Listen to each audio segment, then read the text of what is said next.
तुकोबारायांचं बघू शकतो. अभंग डोहामध्ये बुडवणारे रामेश्वर भट्ट तुकोबारायांच्या जवळ आले. ज्या वेळेला तुकोबारायांचे अभंग त्याने डोहामध्ये इंद्रायणीच्या बुडवले असतील, तुकोबारायांना काहीच वाईट वाटलं नसेल का? वाईट वाटलंच असेल की नाही? पण इतकं वाईट वाटून सुद्धा, इतका मोठा प्रतिबंध, इतका दुःखाचा प्रसंग निर्माण होऊन सुद्धा तुकोबाराय जेव्हा रामेश्वर भट्ट फिरून तुकोबारायांच्या चरणाजवळ परत आले, त्यावेळेला रामेश्वर भट्टाला तुकोबाराय असं नाही म्हणाले की त्यावेळेला माझी परीक्षा घेतलीस ना, आता जळून मर, असं तुकोबाराय बोलले नाही.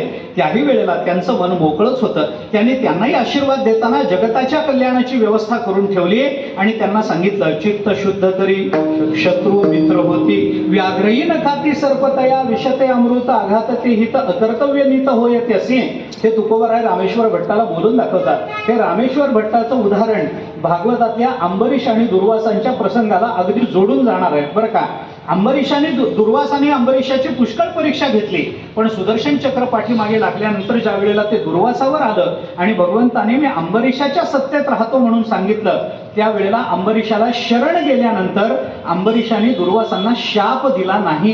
हे मोकळ्या मनाचं लक्षण आहे. हे मोकळ्या मनाचं लक्षण कधी आहे? मोकळ्या मनाची परीक्षा कधी होते? ज्या वेळेला आपल्या अंतःकरणात सत्वशीलता असते, बाहेरचं सगळं वातावरण आपल्याला अनुकूल असतं, आपल्या जीवनामध्ये कोणत्याही दुःखाचे प्रसंग निर्माण झालेले नसतात, त्यावेळेला मोकळ्या मनाचं राहणं हे संतांचं लक्षण नाही. याच्यातली कोणतीही परिस्थिती निर्माण झालेली नसताना, कुठलीही अनुकूलता नसताना, सगळी प्रतिकूलता असताना जर मन मोकळं असेल तर ते संतांचं लक्षण आहे.